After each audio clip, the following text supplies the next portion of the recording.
পড়াটা শিখব। নবম অধ্যায়ের নাম কি? গুহ্যয়োগ। এখান থেকে কত নম্বর শ্লোক শিখব? 22 নম্বর শ্লোক।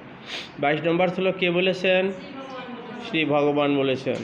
আমরা শব্দগুলো জেনে নিই। অনন্য চিন্তায়ন্ত মাম ইয়ে জনা পর্যপাসতে তেষাং নিত্যাভিযুক্তানাং যোগক্ষেমং বহাম্যহম। অনন্য চিন্তায়ন্ত মাম ইয়ে জনা পর্যপাসতে তেষাং নিত্যাভিযুক্তানাং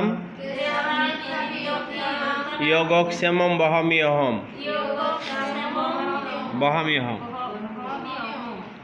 আমরা এখন অনুষ্টাপ ছন্দে পাঠ করব। অনন্য চিন্তায়ন্ত মাম ইয়ে জনা পর্যপাসতে তেষাং নিত্যাভিযুক্তানাং যোগক্ষেমং বহাম্যহম। অনন্য চিন্তায়ন্ত মাম ইয়ে জনা পর্যপাসতে তেষাং নিত্যাভিযুক্তানাং যোগক্ষেমং বহাম্যহম। শ্রী ভগবান বললেন যে সব অনন্য চিত্ত ভক্ত সর্বদা আমার চিন্তায় মগ্ন থেকে আমারই উপাসনা করে আমাতে চিন্তাযুক্ত সেই সমস্ত ভক্তের যোগক্ষেম আমি বহন করি। নবম অধ্যায় রাজবিদ্যা রাজ গুরু যোগ। গুহ্য যোগ। শ্রী ভগবান উবাচ 22 নম্বর শ্লোক। অনন্য চিন্তায়ন্ত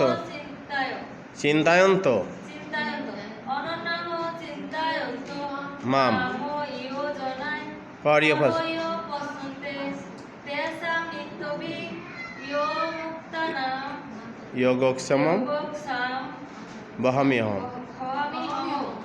অর্থাৎ শ্রী ভগবান বললেন ওম নমো ভগবতে বাসুদেবায়। শ্রীমদ্ ভগবদ গীতা নবম অধ্যায়ের রাজবিদ্যা রাজ গুহ্যয়োগ 22 নম্বর শ্লোক। শ্রী ভগবান বলেন অনন্য চিন্তায়ন্ত মাম ইয়ে জনা পর্যপাসতে তেষাং নিত্যাভিযুক্তানাং যোগক্ষেমং বহাম্যহম।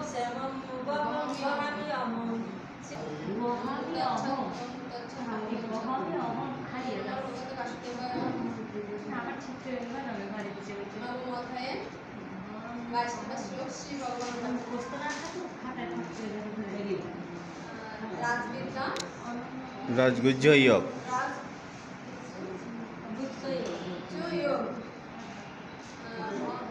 22 নম্বর শ্লোক। অনন্য ইয়ে জনা পর্যপাসতে নিত্যাভিযুক্তানাং যোগক্ষেমং